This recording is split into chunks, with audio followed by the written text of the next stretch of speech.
What's going on, and welcome to another episode of Long Locks and Big Rocks. The primary goal for today's video is to see whether or not I'm going to eat crow. Now, with a statement like that, I probably need to give a little bit of a backstory. So you see, ever since I went and put the 1-tons underneath my Jeep, the rear suspension on the Jeep has just rode rough. And by rough, I mean like you hit a bump and there's not a lot of, comfort, compression. It just kind of wants to bounce and go wherever it wants to go. And for years and years and years, I blame the shocks.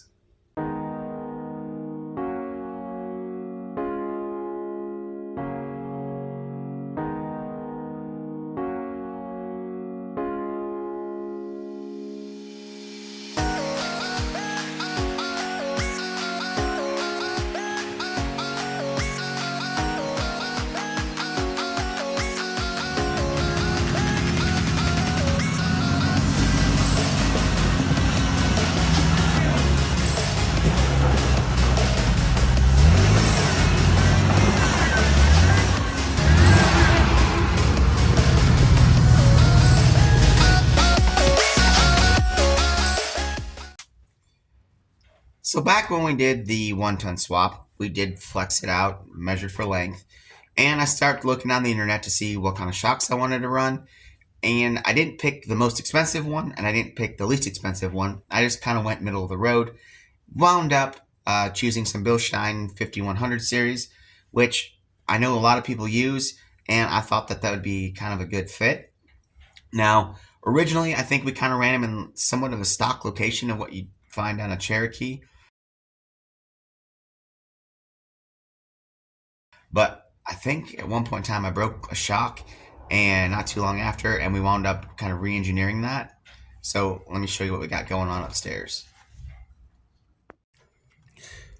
So as you can see, we kind of went ahead and inboarded the top, kind of outboarded the bottom a little bit.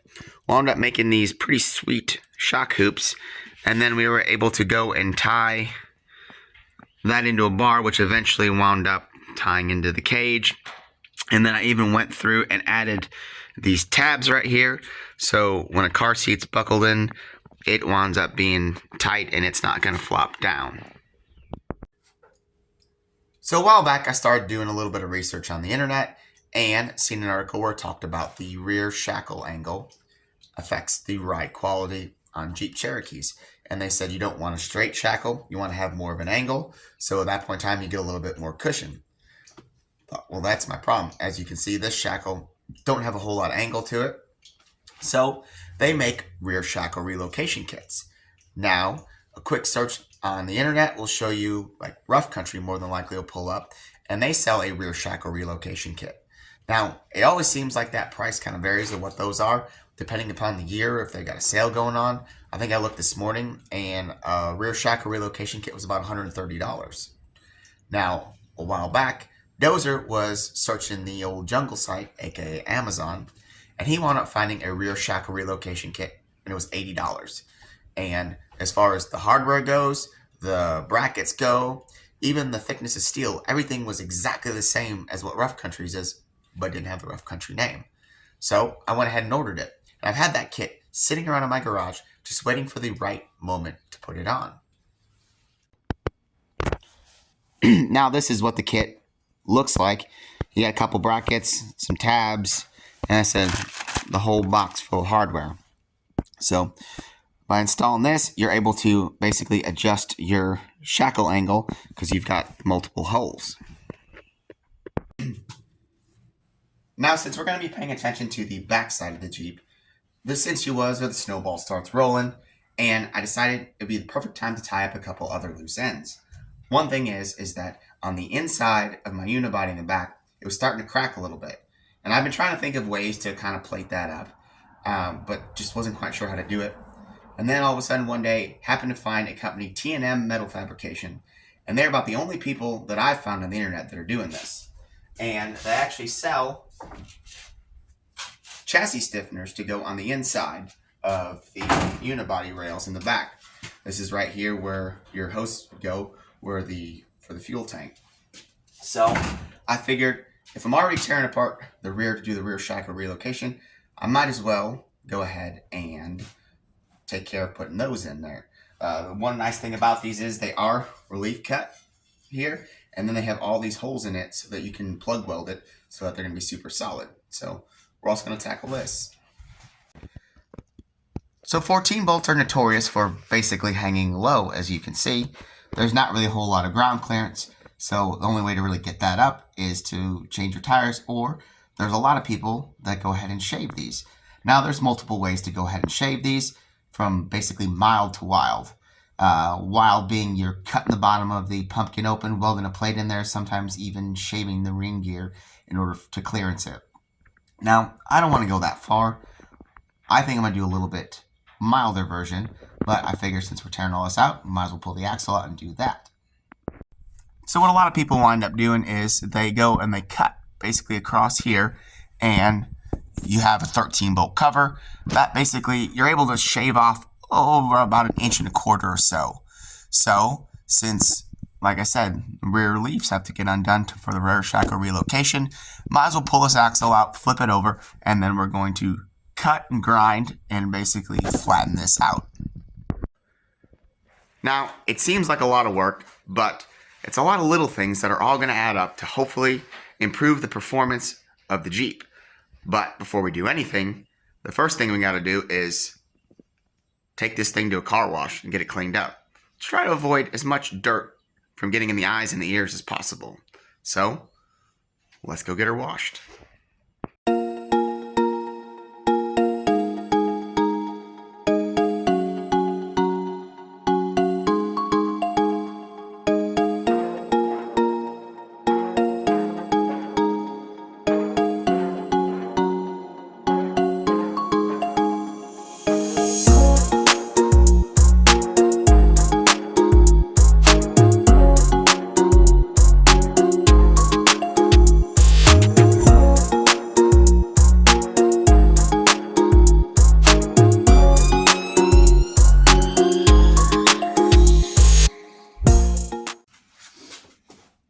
Okay, so now that we got it cleaned up, one of the first things that I want to do is going to get the kind of gas tank surround that I've got in here, get that out so we can pull the fuel tank out. It's going to be a lot easier.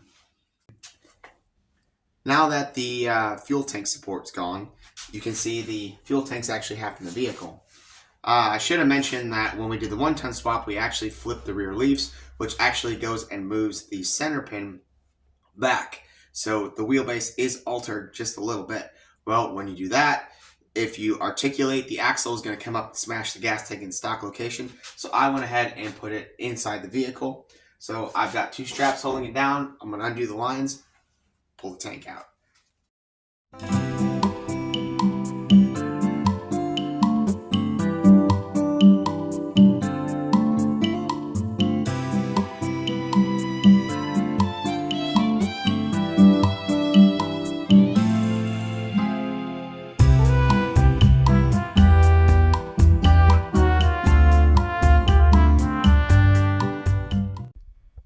Okay, now that the fuel tank's out, I thought I'd bring it here, kind of show you what I was talking about. So the camera doesn't pick it up too good, but there is a dent right here. I don't know if you can see that, but it dips in right here. You can see that it's buckled right there, right where that opening is. And trying to see if I can get a better angle at it, but just not happening. And then on the other side, it's not as bad, but same spot. So those chassis stiffeners should go all the way from there to there, and that should take care of that.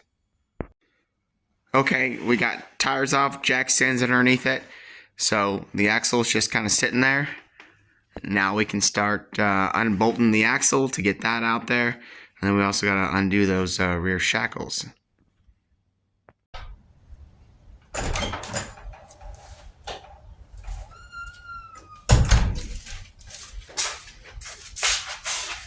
So it's actually the next day. The U-bolts on the axle kind of gave me problems last night.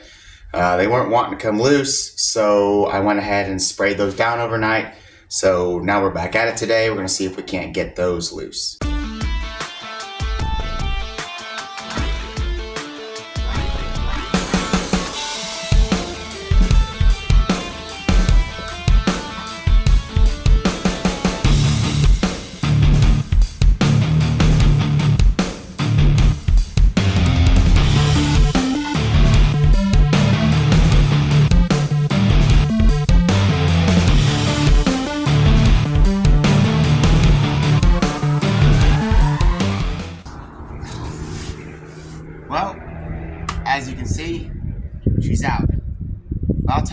you made me work for it. The U-bolts have been in there for probably 10 years or so.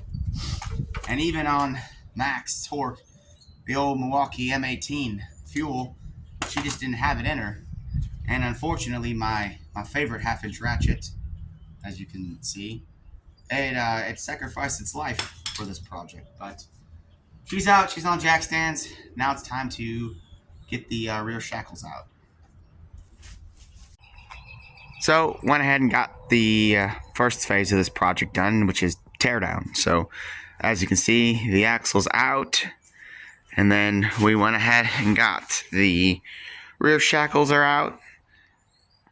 So now it's just bare canvas. So the next step over here is going to be come in here and try to clean up all this and prep that to get the chassis stiffeners. We'll get the rear cover off of this, get this flipped over so we can start shaving that. And just one step at a time, we'll get her done. Just over here cleaning up the inside of the unibody rails so that we can put those chassis stiffeners in there. Years ago, I went and basically Herculined the whole underside, so it's kind of a process to get all that off, but let me bring you in there and see what's going on. Now that I got everything kind of ground down, you can see some of the damage that I was concerned about. You can see how it's creased here, and it's got a crack there, it's kinked.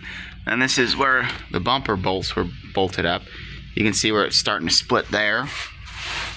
And then on this side, it's the same way. You can really see now that everything's cleaned up where the crease is and where that crack is. Come on, if it'll focus. And then right there, you can see where it's splitting as well. So now that we got this all set to go, we'll work on our stiffeners are going to go up pretty much like so. We'll have to massage them into place a little bit, but that should help stiffen all that up. So Dozer came over, and now we've got this side pretty much mocked up. So we're going to start tacking it in place and just kind of working it till we get it just right.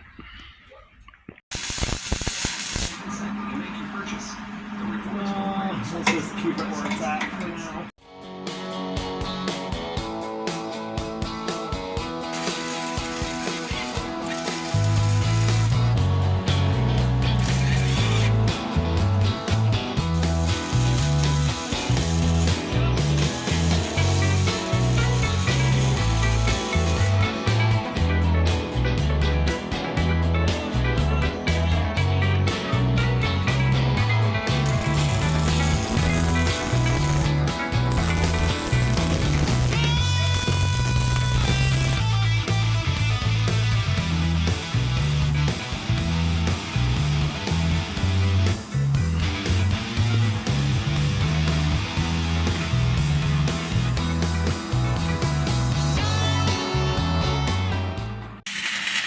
We went ahead and got the driver's side put in.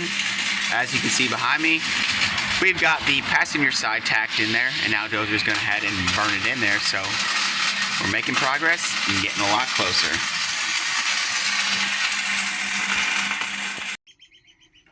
The rear inner chassis stiffeners are in. Huge shout out and thank you to my buddy Dozer for coming over and helping me get those put in place. Let me flip the camera around and show you what it looks like. As you can see, this is the passenger side, and then this is the driver's side.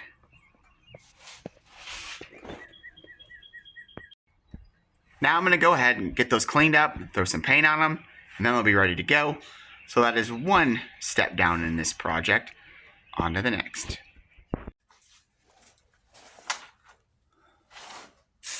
Rebuilding.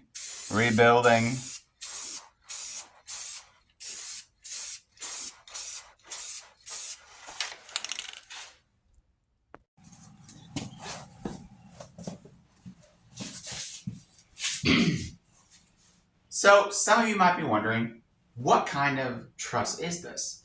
This is actually a DIY 4x4 axle truss. Now, unfortunately, that company is no longer around. I did not buy the kit brand new. It was actually bought by a buddy of mine. He had it on his rig, and then when he wound up taking it off, I wound up buying off of him. Let me show you a picture real quick of what all this looked like when it was brand new.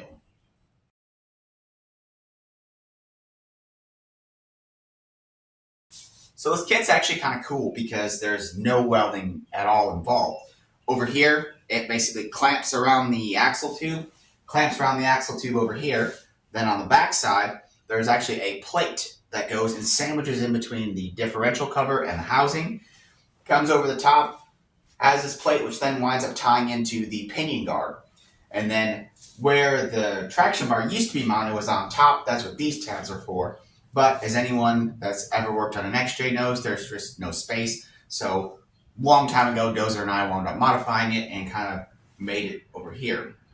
But my buddy's rig was too cool not to share, so I'm going to share a couple pics of it real quick, then we'll get back to it. Started off as an 89K5 Blazer, wound up trimming the fenders, putting 35s on it, and went wheeling for the first time. This is a picture from that first trip. Yes, that's our little Jeep. Found out the body had more flex in it than the suspension did, so the rusty body was soon cut off to begin the pickup truck cab conversion, thus sealing the legend of the Trazer. Here's a picture of that DIY 4x truss installed for the first time, and the way the traction bar was set up. Eventually, it wound up getting 42s, lockers, 513 gears, and doubler transfer case, and eventually made its way to a custom flatbed, tube doors, exo cage, and also bobbed the front end. So unfortunately, the Trazer is no longer with us.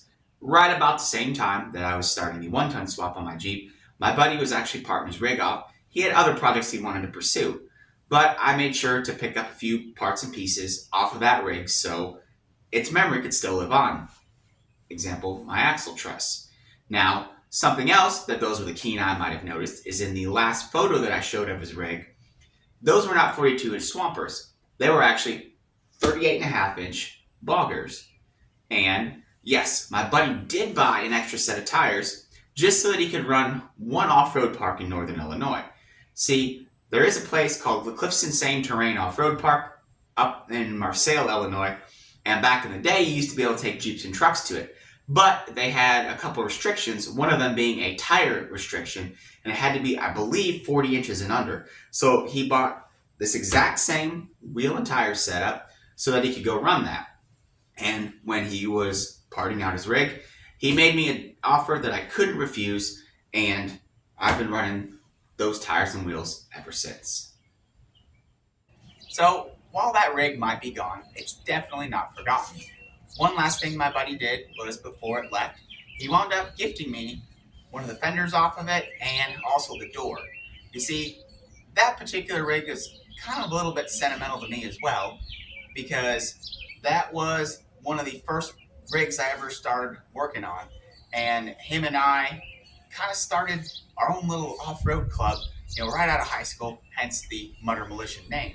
So it kind of meant a lot, and I'm glad that I still have these two pieces right here, and someday I'm hopefully going to hang them on the wall.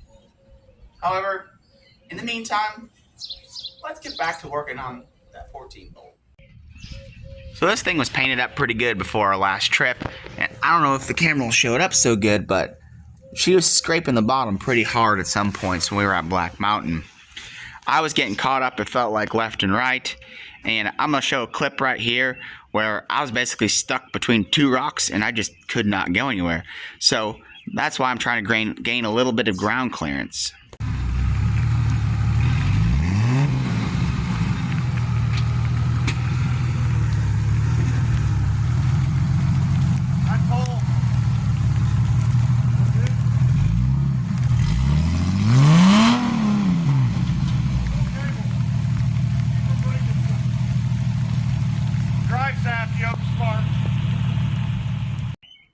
Alright, now that I got the cover off, I thought I would bring you in here just for a minute so you can see this plate, which ties into the truss. Like I said, the cover goes over this, and this just gets, like I said, sandwiched in between there. So that truss is tied in here, to here, to here, all the way over to the pinion guard. So it's got a lot of support. So now that we have the cover off, you can see the idea. I'm going to go ahead and try and take off just to the top of that. And then you can see this chunk that we're going to take off. I already kind of shaved it back when I put this in there. I just took a grinder and tried to, there's a bigger lip on the bottom here. So hopefully we're going to take off, that big piece right there. And that's going to gain us, some ground clearance.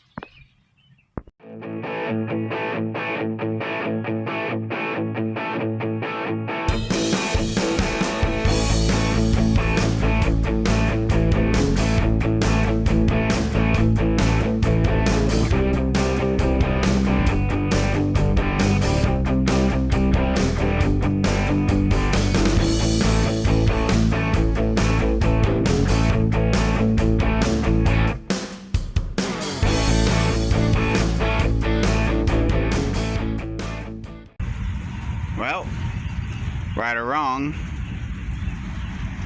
she's a 13 bolt now. Went ahead and lopped off this big chunk. Been working on trying to clean this up. Next, I'll put the cover back on top, and I'm gonna have to mark it, and then basically cut the cover and the that back plate for the truss, and then so that all that matches up together. But yeah, we gained a little bit here. So went ahead and got the axle cut. Then I went and put the spacer plate on there and trimmed that up as well. And then I went and put the cover on there and trimmed that up as well. So everything is flush. So let me bring you in there and show you what we got going on. Ladies and gentlemen, she now identifies as a 13 bolt. Right here is the chunk that we cut off. You can kind of get an idea. That kind of goes there. So hopefully by taking off this lip, it's going to gain us a little extra ground clearance. So I still have to go through, pull everything back off, clean all the old RTV off, reapply it, seal the cover up, fill the axle up. So not quite there, but definitely getting closer. And just like that, she's back together. Only time will tell if that winds up helping our clearance. But one thing's for sure, it's definitely not going to hurt us. So on to the next part of this. Okay, next up, we're going to install the rear Shako relocation brackets. Now, because I bought them off the Jungle site, I did not get any instructions with them, but I went ahead and went to Rough Country's website, and they have installation guide for their product, which from what I can see is exactly the same, just cheaper. So I'm going to follow those instructions and try to get these mocked up and put in.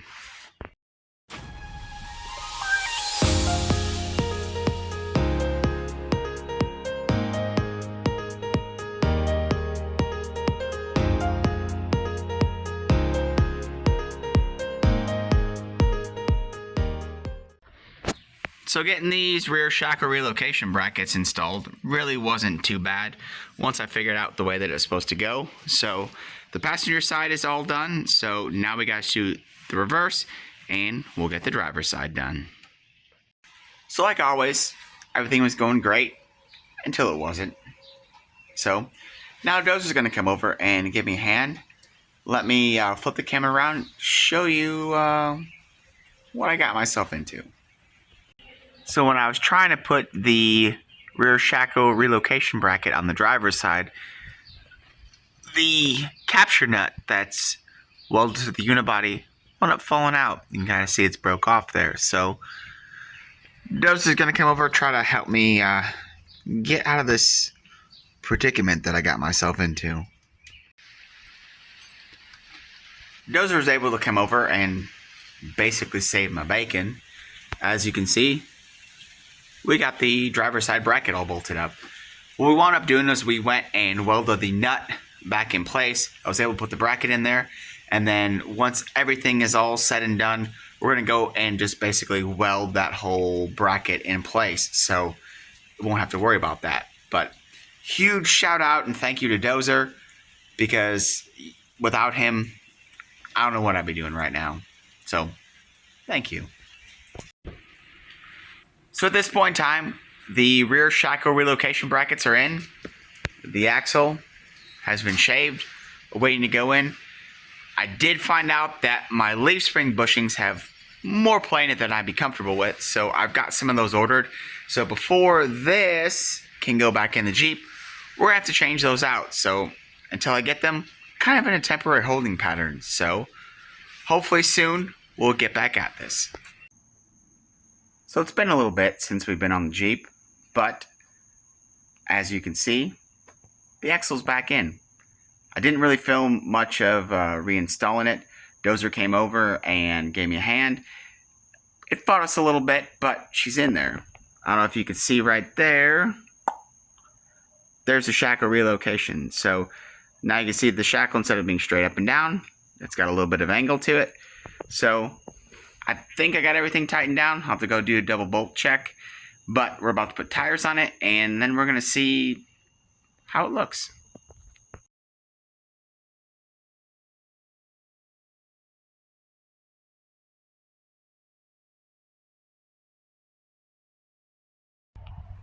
So it's actually been quite some time since we finished up all the little things on the Jeep and put a bunch of miles on road and off road. Even we even went on a trip, but time kind of got away and realized that I never wrapped this up. So here goes.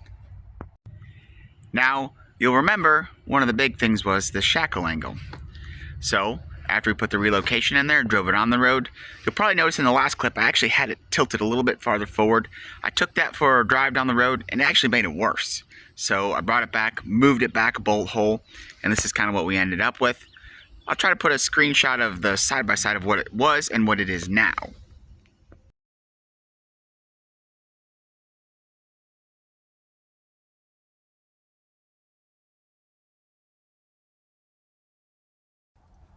So I guess to sum it all up, the big question is, was doing all of this work worth it?